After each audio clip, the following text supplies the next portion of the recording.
Quem é você, Paulo Venturelli? Bom, o Paulo Venturelli tem duas facetas na vida. Tem uma que é o professor. Eu fui professor de português, fui professor de literatura, fui professor de redação, até que entrei na Universidade Federal em 1990 e aí me tornei exclusivamente professor de literatura. E há uma outra faceta, que é o Paulo Venturelli, escritor. Eu escrevo livros para crianças, para adolescentes, escrevo para adultos, escrevo tanto prosa quanto poesia, e tudo isso é fruto de uma caminhada que começou muito longe. Eu nasci em Brusque, em Santa Catarina, sou filho de uma família proletária. Meu pai era operário, a minha mãe era operária, eles eram tecelões. Então foi uma infância de pobreza, né? De dificuldades.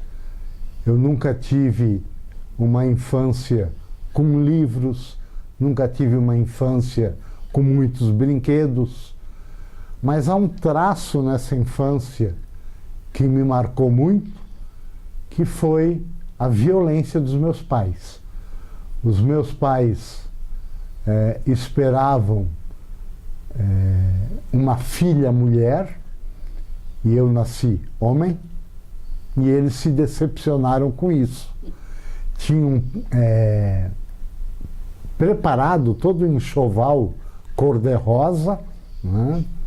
E nasceu o menino, e eles ficaram realmente amargurados com esse fato e me deixaram meio de escanteio na vida.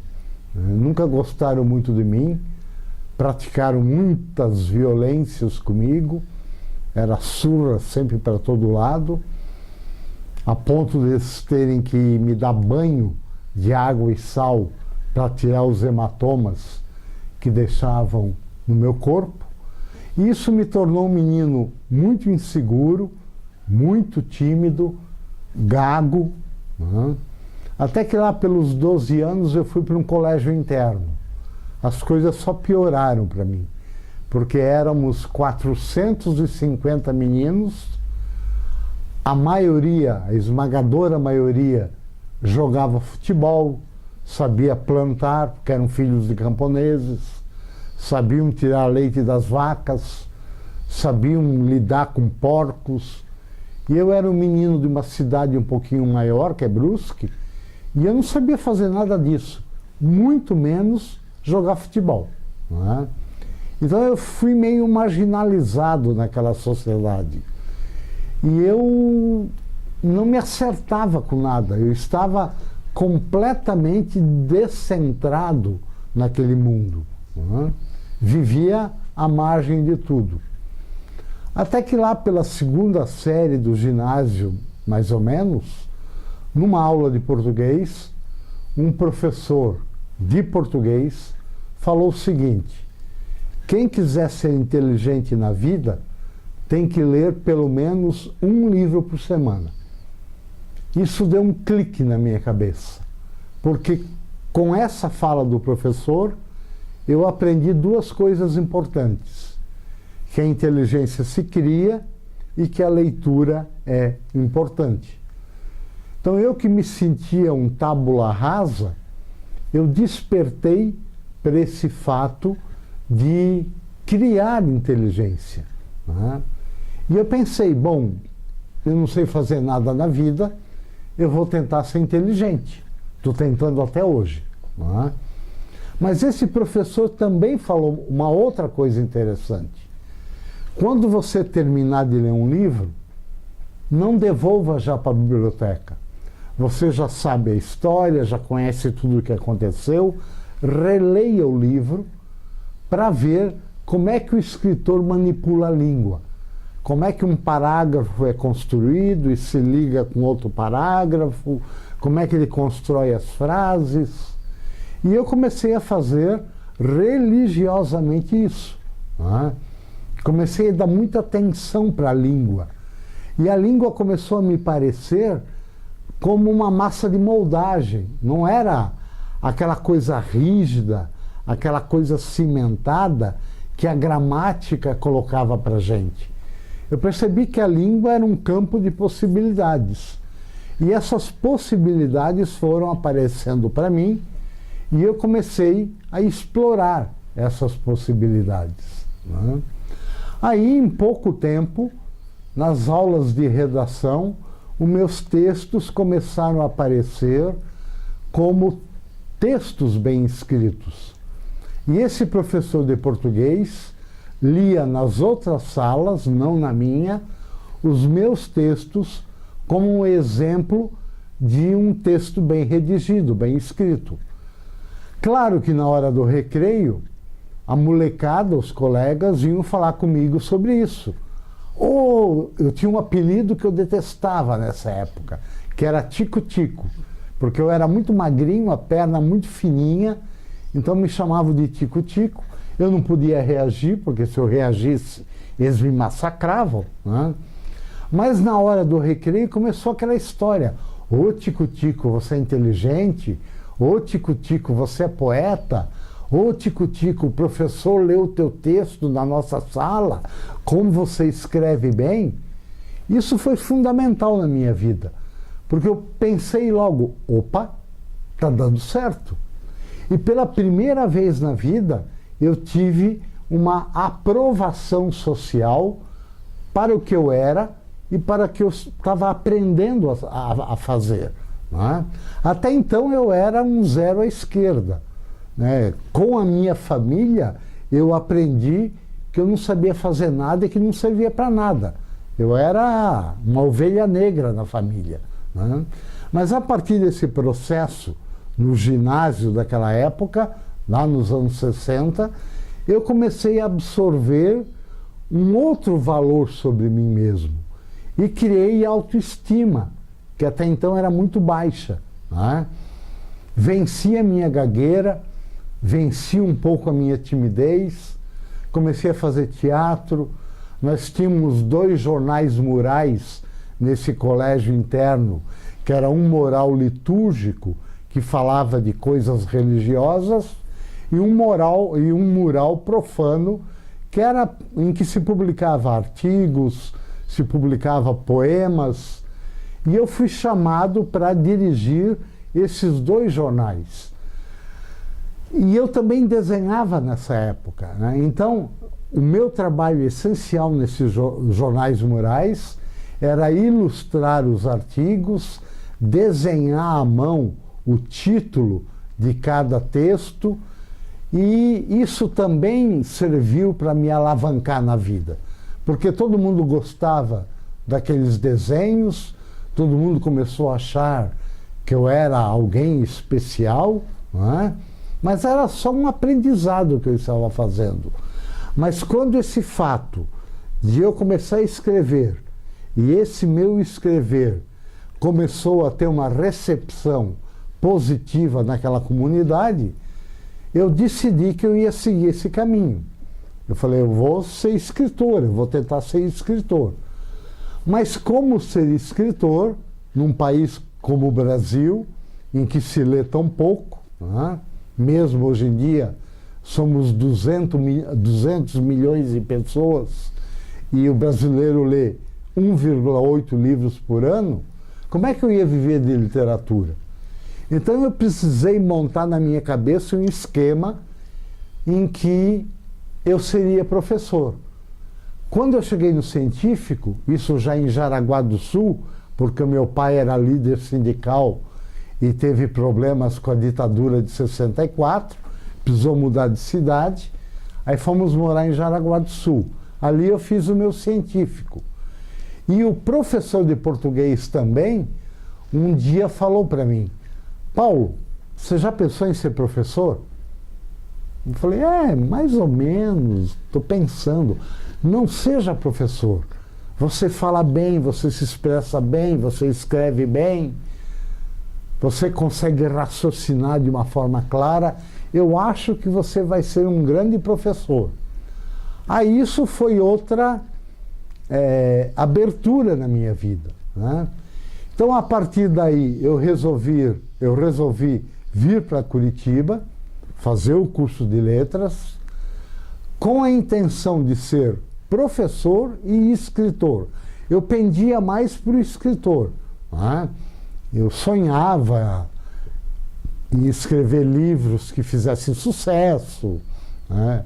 Naquela época, quem vivia de literatura no Brasil era só o Jorge Amado e o Érico Veríssimo, mas eram modelos para mim, tanto que com o Érico Veríssimo eu me correspondia, mas nunca disse para ele que eu também queria ser escritor ou que eu escrevia. Eu era muito tímido para assumir uma posição dessa. Mas eu pensava, quem sabe eu consiga ser um Érico Veríssimo, escrever alguns livros que me deem uma grana para eu poder viver, mas obviamente as coisas não aconteceram assim, né? Eu demorei um bocado de tempo para publicar alguma coisa. Lá em meados dos anos 70, eu morava na Casa do Estudante, na CEL, e aí nós formamos um grupo de poetas, de escritores, nos reuníamos numa sala da Católica que tinha o número 17, fizemos uma vaquinha e publicamos o nosso primeiro livro, que se chama Sala 17. É um livro com 17 poetas, né? E foi a primeira vez que eu publiquei em livro algum texto meu. E foi um acontecimento fantástico naquela época, porque era ainda o tempo da ditadura, o tempo da censura, o tempo da repressão, mas a gente fez um agito muito grande na cidade. Fizemos uma corrente de poetas pela Rua 15, fomos distribuindo convites para o lançamento do livro. Isso acho que era 75, 76, não lembro direito. E fizemos o lançamento numa noite na Casa Romário Martins, aí no Largo da Ordem. Acho que é Largo da Ordem. E encheu de gente, deve ter dado umas 3.000 pessoas, né? Foi um acontecimento na cidade, com reportagens nos jornais, reportagem na televisão, todos os jornais deram cobertura para aquilo, porque era um fato inédito na cidade, né? De repente uma garotada, todo mundo cabeludo, meio hippie, né? Todo mundo bicho grilo, publicando um livro de poesia, e era um livro volumoso, né? Cada parte de cada autor era separada por fotografias daqueles bueiros que tem na Rua 15, cobertos por uma placa de ferro, né? Então uma coisa meio underground, assim, e ficou interessante, né? E esse grupo acabou criando um movimento na cidade chamado Sala 17, né? Mas depois eu já me desenturmei desse grupo, porque começaram a acontecer umas coisas meio estranhas, o dinheiro era reunido e o livro não aparecia, outros livros do grupo, né? Enquanto isso, alguém do grupo publicava livro sozinho. Eu achei tudo meio esquisito e acabei me afastando, né? Aí publiquei algumas coisas em jornais, em revistas, e demorei um longo tempo para publicar novamente livro, né? E o primeiro livro que sai meu, solo, o livro solo, é o Admirável Ovo Novo, publicado por uma pequena editora aqui de Curitiba, chamada Editora Braga. O livro teve um sucesso muito bom, tanto que saíram 5 edições do livro, e as escolas adotaram muito esse livro. Eu comecei a ser chamado para as escolas, os professores que adotavam esse livro, discutir o livro com as crianças. O livro começou a ser lido por adolescentes, começou a ser lido por adultos também.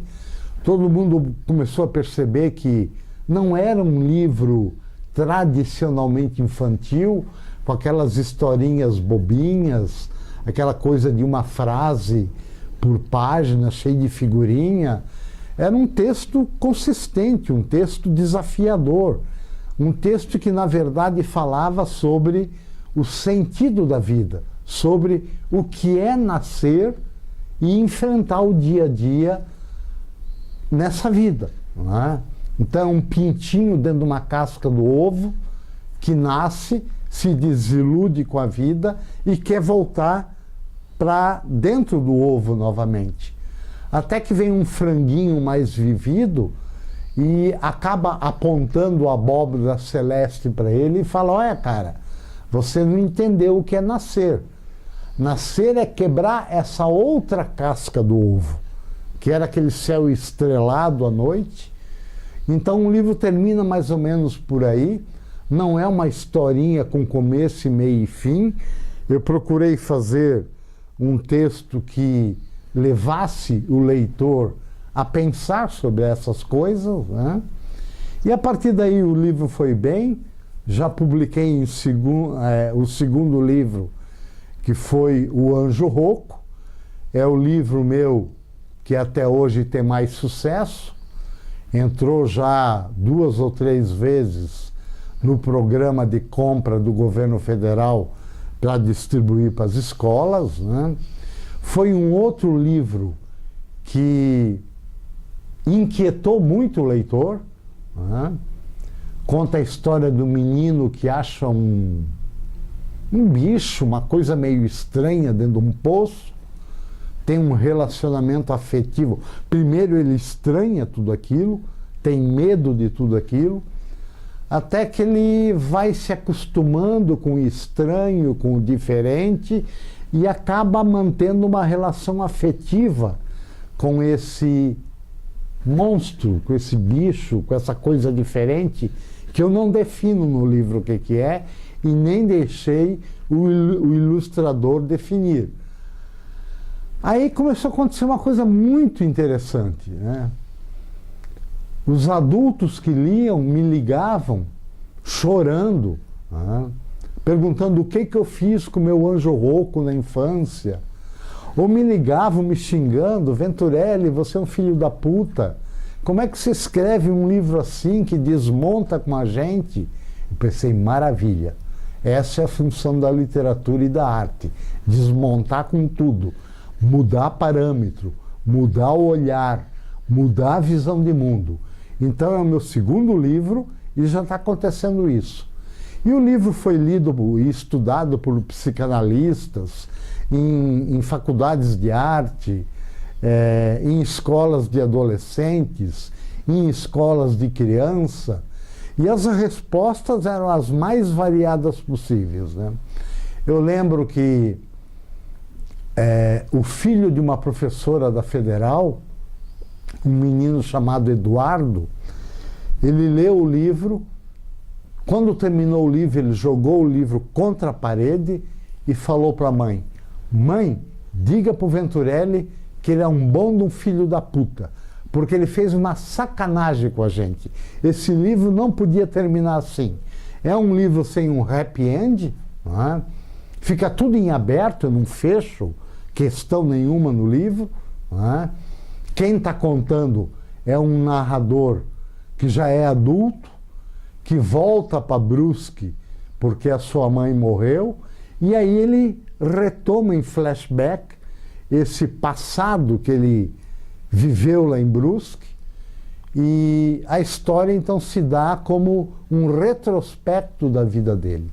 Mas as coisas ficam todas em aberto, não é? O menino tem uma cicatriz no ombro, ele diz que foi numa descida no poço em que ele se machucou. A mãe diz que não, que foi de uma queda de bicicleta que ele teve, que ele se machucou. Então tudo vai ficando meio evanescente para provocar o leitor, para que esse leitor entre na história e ele próprio defina quais são as coisas, né? E a partir daí, os livros começaram a sair quase cada ano, né? Paralelamente a isso, eu me tornei professor. Em 1978, que foi o ano que eu me formei, eu fiz o estágio no Colégio Sion, dei aula lá durante 2 anos, mas no segundo ano eu fui considerado persona não grata, porque uma das primeiras coisas que eu fiz no colégio foi eliminar o livro didático. Né? Mandei os alunos rasgarem o livro didático, jogar tudo pela janela. Falei, livro didático não serve para nada. Nós vamos fazer uma outra coisa. Só que eu não sabia bem o que era essa outra coisa ainda, porque eu não tinha muita experiência como professor. Mas comecei a usar textos que eu ia encontrando.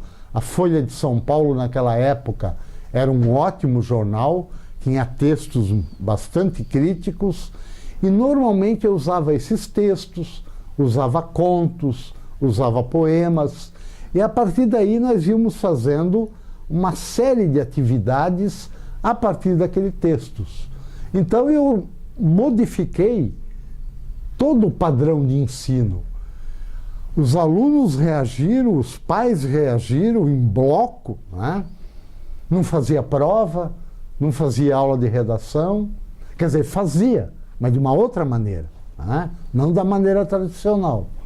A coordenação do colégio estranhou, a direção do colégio estranhou, até que no segundo ano tinha uns filhinhos de papai lá no colégio que eu reprovei. Eles resolveram fazer como é que chama aquilo? Um conselho de classe, e sem me avisar. Né? Quando eu cheguei no colégio, dos 6 que eu havia reprovado, 4 já haviam sido aprovados pela aquele conjunto de professores, porque eram filhinhos aí de grandões da cidade que não podiam ser reprovados. E eu fiquei muito pé da vida, taquei a boca em tudo, e a partir daí, então, o colégio me proibiu de entrar no colégio, fui mandado embora e fui para o Colégio Medianeira. Na metade do ano eu fui para o Colégio Medianeira.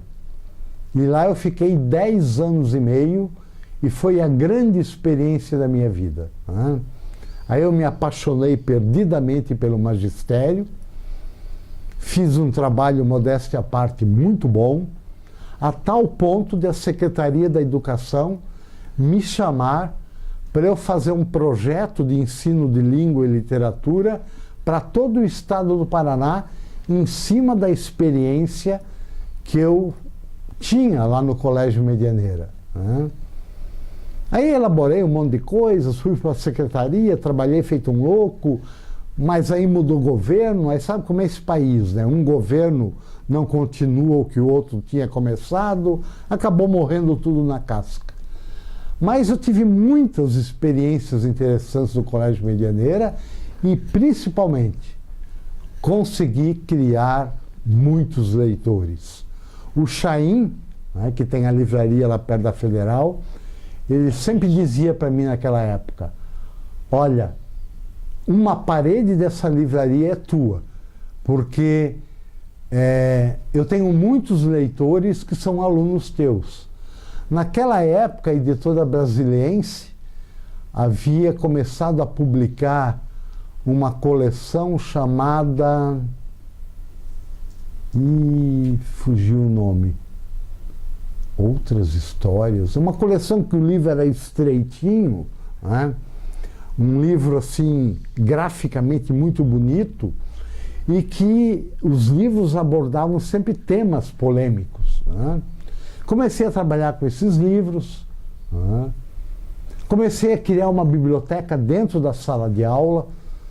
Das 5 aulas que eu tinha de português, uma era só para ler, então a garotada lia sem ficha de leitura, sem prova, sem controle nenhum.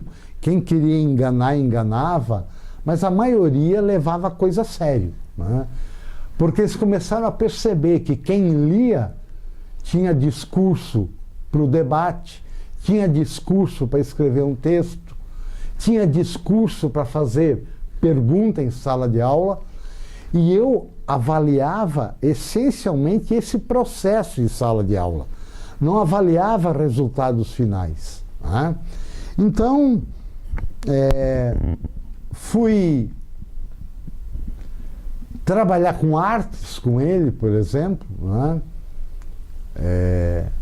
Eu acreditava que todo mundo podia ser artista, bastaria ter oportunidade. Então, quando eu ia introduzir a literatura, antes disso eu trabalhava com artes plásticas. Fazia toda a garotada elaborar alguma coisa. Né? Eles pintavam quadros, eles esculpiam, eles faziam história em quadrinhos, chegavam a levar trabalhos dentro de caminhão para o colégio. Né? Aí eu fazia uma exposição de tudo isso, os pais iam ver, aí choravam. Eu não sabia que o meu filho era artista. E eu dizia, não sabia não. Você não deixou o seu filho ser artista. Porque está metendo na cabeça dele que ele tem que fazer engenharia, que ele tem que fazer medicina para ganhar dinheiro. E a gente não deve fazer na vida coisas para ganhar dinheiro. O dinheiro é um meio, não é um fim. O fim é a gente se realizar como pessoa. E é isso que eu estou fazendo com a molecada aqui. E a partir daí o trabalho deslanchou muito bem. Não é? Paulo, você citou Medianeira. Eu queria que você contasse pra gente a história do menino que abordou você na feira literária do Colégio Medianeira. Isso foi mais recente, né? Eu trabalhei no Colégio Medianeira até o final de 89, fiz concurso na Federal, passei e dei aula na Federal até ano passado, 2014. E em 2013 eu fui convidado para a FLIM, que é a Festa Literária do Medianeira, para conversar lá com a garotada que leu um dos meus livros. E no intervalo eu estava na feira de livros, olhando lá os livros, interessado em comprar alguma coisa, até que veio um menininho de 11 anos, mas muito humildinho para a idade dele, muito bonitinho, muito tchutchuquinho, assim, moreninho, cabelo crespo, todo frágilzinho. Aí ele chegou para mim, me cutucou assim e falou, você é o Paulo Venturelli? Falei, sou. Você podia autografar um livro para mim? Falei, claro. O livro era Visita à Baleia, que depois veio receber uma série de prêmios e é o meu livro assim mais bem conceituado aí pelo país afora. Autografei o livro para ele, né? Ele foi embora e eu fiquei por ali na feira, até que de repente ele me abordou novamente e perguntou assim, Paulo Venturelli, se eu te fizer um convite, você aceita? Falei, claro. Você topa almoçar comigo? Falei, topo. Aí fui almoçar com ele no restaurante do colégio. Ele todo miudinho, todo pequenininho e preocupado comigo, com o bandejão, como é que eu ia lidar com aquilo. Né? Falei, não, fique tranquilo que eu passei a minha vida de estudante comendo em bandejão. Sou craque nisso. Aí ele reuniu uns amiguinhos dele, umas amiguinhas dele, sentamos numa mesa e o menino começou a ficar assim, profundamente nervoso. Né? Eu sentei nessa posição, ele sentou nessa posição, os amigos nas outras posições, e ele não conseguia me encarar, ele tremia, né? Até que de repente ele percebeu que ele estava usando a faca de uma maneira errada. Né? Estava usando a faca pelo corte e com o cabo ele manejava a comida. Né? De repente ele se deu conta daquilo e falou, olha o que eu estou fazendo, eu estou muito nervoso, porque esse é o dia mais importante da minha vida. Eu conheci o Paulo Venturelli, que escreveu o melhor livro do mundo, Visita à Baleia. E aí de repente esse menino caiu em prantos. Né? Ele estava se segurando até esse momento, mas a partir desse momento ele não aguentou mais, começou a chorar. Tentei consolá-lo, tentei mostrar que eu não era nenhuma pessoa de Marte, nem de Saturno, que eu sou uma pessoa de carne e osso como outra qualquer, que um escritor é um trabalhador da palavra, como outros são trabalhadores em outras áreas de atuação na vida, mas não adiantava. O menino chorou, chorou, chorou, até que conseguiu se consolar, né? E aí esse fato me tocou muito, né? Porque eu fiquei pensando assim, quando eu tinha 11 anos, eu ainda não lidava com literatura, né? Mas um pouco depois eu comecei a lidar com literatura. Se naquela minha idade, na pré-adolescência, eu tivesse conhecido um escritor, qual seria a minha reação, né? Eu lembro que quando eu era mais jovem, eu escrevia lá de Jaraguá do Sul para vários escritores do Brasil, e eles me respondiam e me mandavam livros autografados. Eu já tinha uns 17, 18 anos, eu ficava extremamente emocionado com isso, né? Eu trabalhava numa empresa onde eu era secretário e eu que recebia correspondência.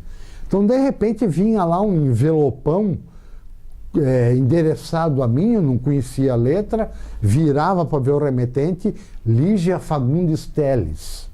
Né? Nossa, a Lígia está me escrevendo. E não só escreviam, como mandavam livros, né?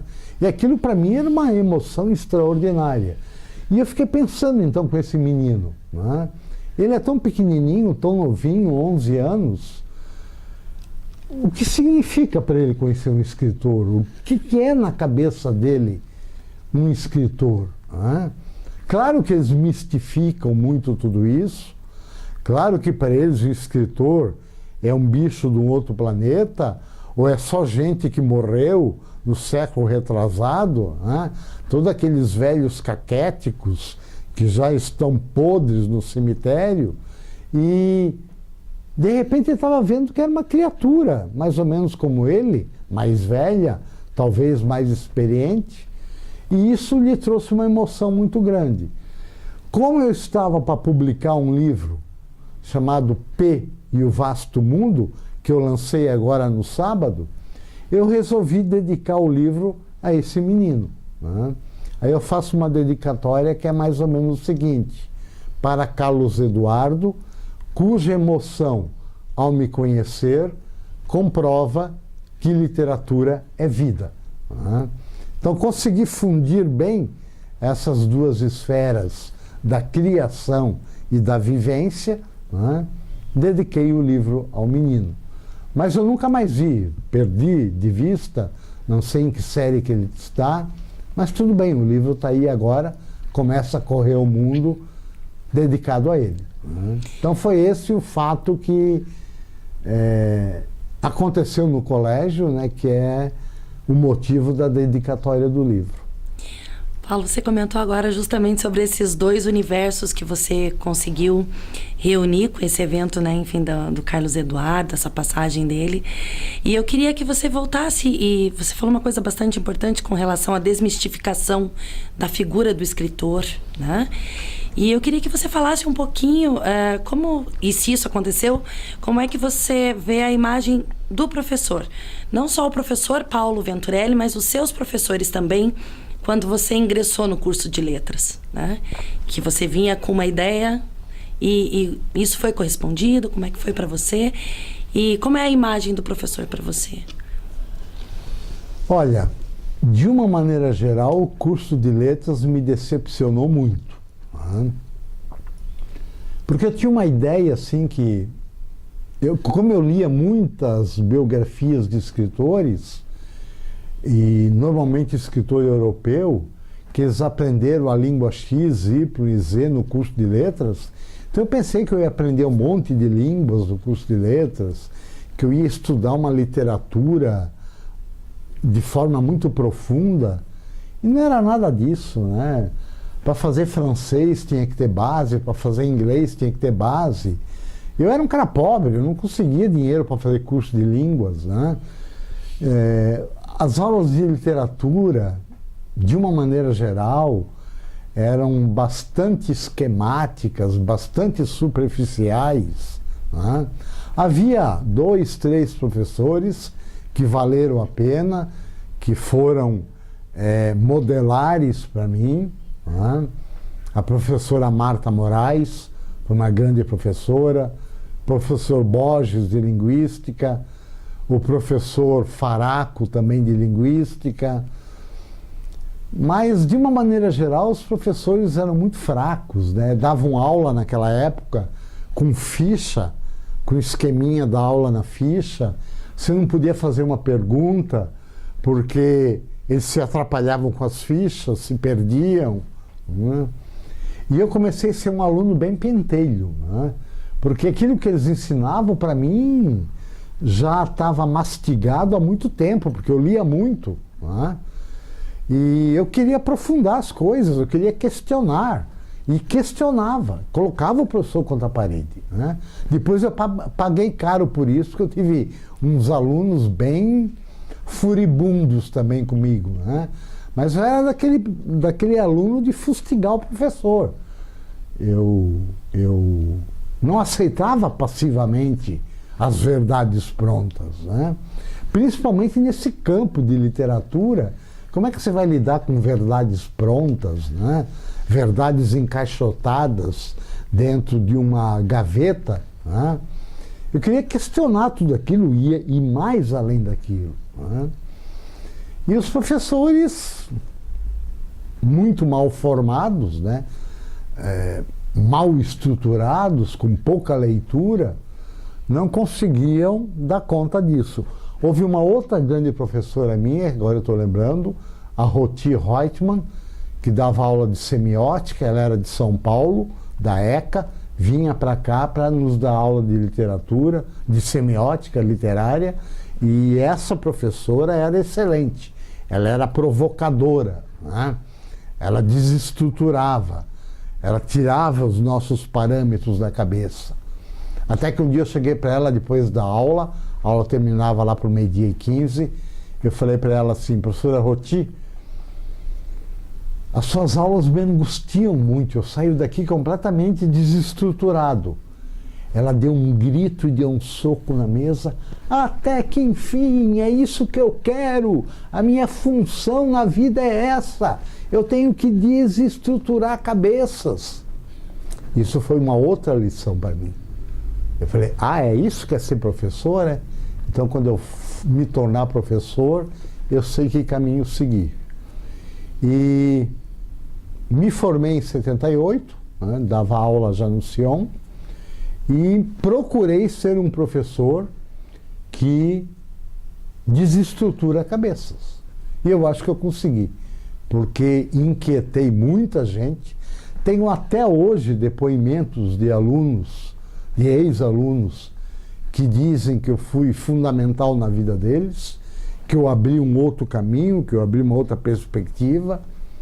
Muitos alunos do Colégio Medianeira foram fazer letras por minha causa. Né? Tinha gente que estava programado para fazer engenharia, para fazer sei lá o quê, esses cursos que dão dinheiro, né? E desistiram para fazer letras, para desespero dos pais, né? Graças à minha influência. E era isso que eu queria mesmo, eu queria levar o pessoal para a área humanística, né? Em que se pensa, em que se cria, em que se elabora um outro discurso, além desse discurso pronto, burro, pelo denominador comum mais baixo que existe por aí. Né? Então eu conseguia dar aulas assim, provocativas, né? E quando eu cheguei na Federal, eu vim com o mesmo intuito. Né? Foi um caos generalizado. Meus 2 primeiros anos na Federal, a turma se reunia em grupos, iam no departamento reclamar de mim, que as minhas aulas eram muito loucas, que eles não entendiam, que não tinha programa, que não tinha isso, que não tinha aquilo. E aí, professores mais velhos vinham falar comigo para eu ir com mais calma, que aluno na Federal não é um aluno muito instruído, é um aluno que tem pouca leitura. Mas isso é uma pouca vergonha. Eu, no colégio, trabalhava com textos que não tinha problema nenhum. Eu estou trabalhando os mesmos textos aqui na Federal. E tem problema? Como é que a garotada, os adolescentes davam conta e aqui nós temos adultos? Eu não estou aqui para criar leitor. Um aluno de letras já deve ser um leitor formado, já deve ser um leitor constituído e com um background muito bem elaborado. Então eu não vou ficar explicando beabá para aluno na universidade. Não é? Então até encontrar um ponto, não vou dizer intermediário, mas um ponto que não desestruturasse tanto, foi meio complicado para mim, sabe? E eu estava em estado probatório, poderia ser mandado embora, então precisei dar uma acalmada nas feras, né? Mas passei por isso e depois pensei, não, eu não vou fazer concessão a aluno de letras. Aluno de letras vai ser professor, então tem que ter uma estrutura de cabeça muito bem elaborada, e a minha função aqui é desestruturar a cabeça para estruturar de uma outra maneira. Né? Acho que eu consegui, né? Porque saíram vários professores interessantes lá da universidade, né? Vários professores que são atuantes por aí hoje em dia, e como eu falei antes, é muito comum por e-mail, se eu encontro alguém na rua, ex-alunos me falarem mais ou menos o seguinte: Venturelli, hoje em dia que eu estou sacando as tuas aulas, aquilo que você dizia lá nos anos 80, eu achava uma bobagem, agora eu estou vendo que é verdade. Eu me lembro até que uma vez, não sei por que cargas d'água, eu levantei uma discussão na Federal sobre a questão da água. Eu falei que a grande guerra do século XXI seria por causa da água, que os países que tivessem água seriam bombardeados de toda maneira, porque os países que não têm água iriam invadir esse país por causa da água. Todo mundo achou o maior absurdo do planeta. Nós estamos vendo aí agora, a falta de água, o problema da água não só no Brasil, mas no mundo inteiro, e que provavelmente vai levar a conflitos muito, muito grandes. Então, voltando à questão do escritor agora, como é que é a minha rotina? Eu me levanto cedo, mais ou menos cedo, desço para a minha biblioteca, às vezes não tenho ideia nenhuma sobre o que eu vou escrever, mas na minha escrivaninha existe uma estante de livros só de poesia. Eu pego um desses livros, abro, leio um poema, às vezes um verso, uma palavra, um som, uma imagem me provoca o processo criativo. Eu me obrigo a escrever pelo menos 4 textos por dia, abandono isso numa pasta e meses depois eu vou retomar esses textos para reescrever. Por exemplo, hoje de manhã eu não consegui escrever 4 textos, mas escrevi 2. Depois eu fui reescrever textos de setembro do ano passado. De setembro, nós estamos agora em maio de 2015, são 8 meses em que eu estou afastado desses textos. Então eu vou ler com olhos de leitor. Eu nem me lembro mais do que eles tratam. Aí vem o trabalho de filigrana, o real trabalho de escrever, que é modificar, que é trocar uma palavra para outra, que é trocar uma frase, e por aí afora. Então é um desafio diário.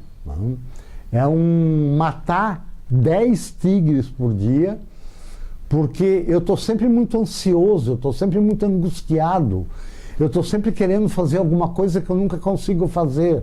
Aquilo que o Borges dizia, né? Quando eu penso no que eu vou escrever, eu fico feliz. Quando eu vejo o que eu escrevi, eu fico triste. Então, realmente, se eu pego esses textos lá de setembro do ano passado, é uma maçaroca, né? É uma polenta, sabe o arroz quando fica mal cozido, que fica polentoso, assim, né? O texto é assim, ele é gorduroso, ele é cheio de nheco-nheco que eu preciso retocar, refazer. Eu escrevo em folhas soltas, à mão, depois passo por um caderno escolar à mão, e só depois desse caderno, com muito tempo de espaço, é que eu vou para o computador digitar esses textos que eu acho que já estão num ponto razoavelmente maduro, né? Eu tenho mais ou menos uns 20 livros publicados. Eu acho que todos eles são bons, porque se não fossem bons, eu não publicaria, né? São livros que desafiam o leitor, né? Eu recebo muito feedback de leitores pelo país afora aí, né? E é mais ou menos comum as pessoas falarem que o texto tal provocou tal reação, o texto Y provocou tal reação.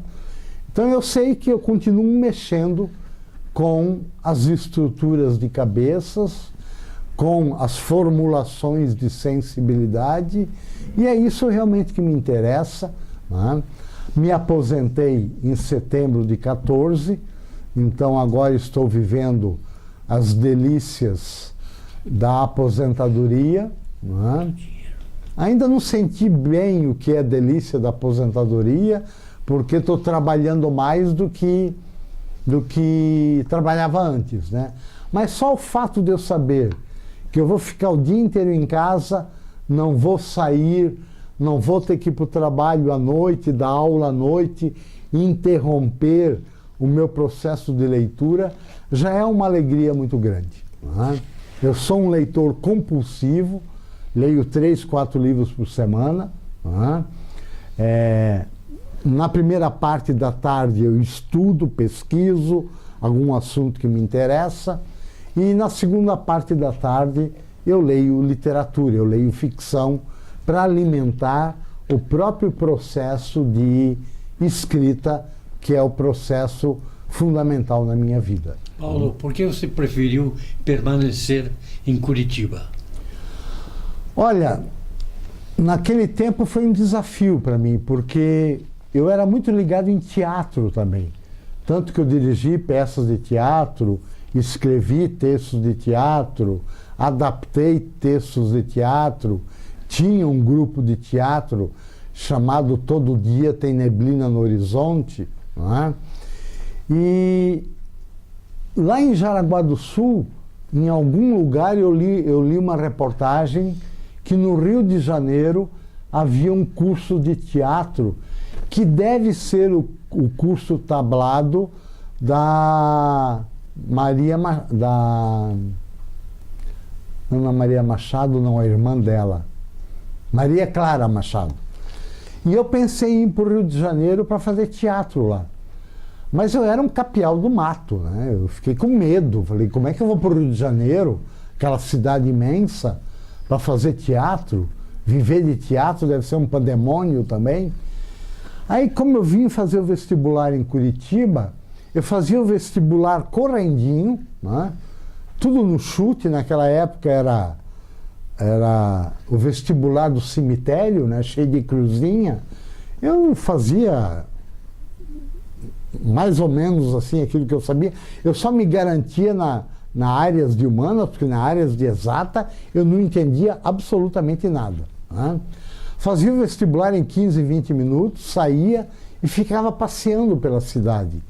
E aí eu gostei muito de Curitiba. Eu achei que Curitiba, naquela época, em 74, era de um tamanho ideal para o meu tamanho, né? Para aquele bicho do mato que vinha para cá, a cidade não assustava tanto, havia uma vida cultural interessante na cidade, e eu resolvi ficar por aqui, né?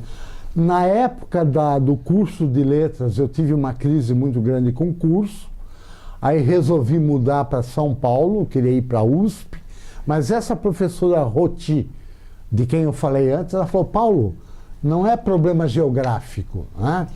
É problema da ditadura, é problema do país, a cultura nesse país está muito reprimida. Então, em São Paulo, você não vai encontrar um curso de letras muito diferente desse que você tem aqui, né?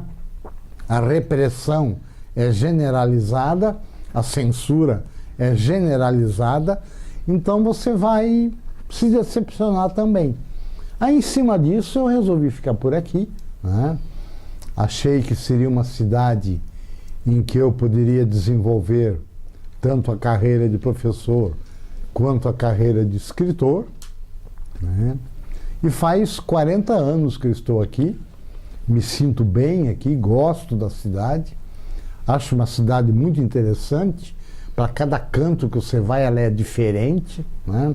Acho que tem uma vida cultural bastante intensa, desde o cinema até a música, passando pela literatura, há muita gente produzindo, né?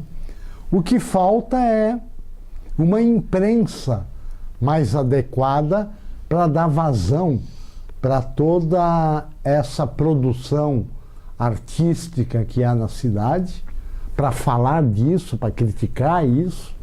Falta polêmica na cidade, tem umas estrelas por aí que se acham intocáveis, né? Você não pode fazer a mínima crítica a um trabalho deles, não é o meu caso, né? Mas falta essa questão de acabar com as panelinhas, né? Porque Curitiba é muito dominada por pequenas máfias, né? Eu acho que em todas as áreas, mas na literatura eu sinto muito isso, né? Máfiazinhas que se autoprotegem, se autopromovem e deixam os outros de lado. Tanto que eu não considero que eu tenho uma vida literária, né? Eu vivo sozinho no meu canto, tenho pouca vida social, né?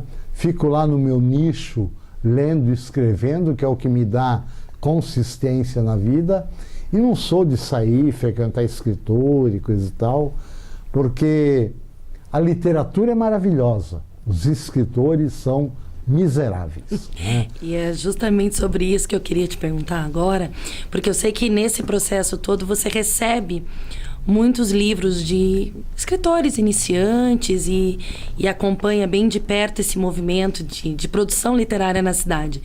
E eu queria saber como que você tem visto essas produções, se realmente a literatura caminha aqui na cidade, e o que você pensa a respeito, então, olha, desses movimentos. Eu acho que é uma nova geração de escritores muito bons, né? Eu recebo muitos originais para ler, para dar opinião, ou recebo livros de escritores que estão começando, faço orelhas de livros de escritores jovens, aí na faixa dos 20 e poucos anos. Há muita gente boa escrevendo, né? Há muita gente boa produzindo uma literatura instigante, uma literatura que foge desse padrão meramente neonaturalista que comanda a literatura brasileira de uma maneira geral. Há escritores que conseguem unir o experimento com a consistência literária, né? Saindo do tradicional e fazendo algo realmente inovador, né? E eu acho que a literatura aqui caminha, sim, e caminha bem, né? É uma literatura fresca, que tem um frescor muito grande, né? A maioria desses escritores ainda está à margem da instituição Literatura na Cidade, que, como eu falei, é comandada por uma mafiazinha, né? Mas são escritores que não só prometem, mas eles já fazem uma obra interessante, né?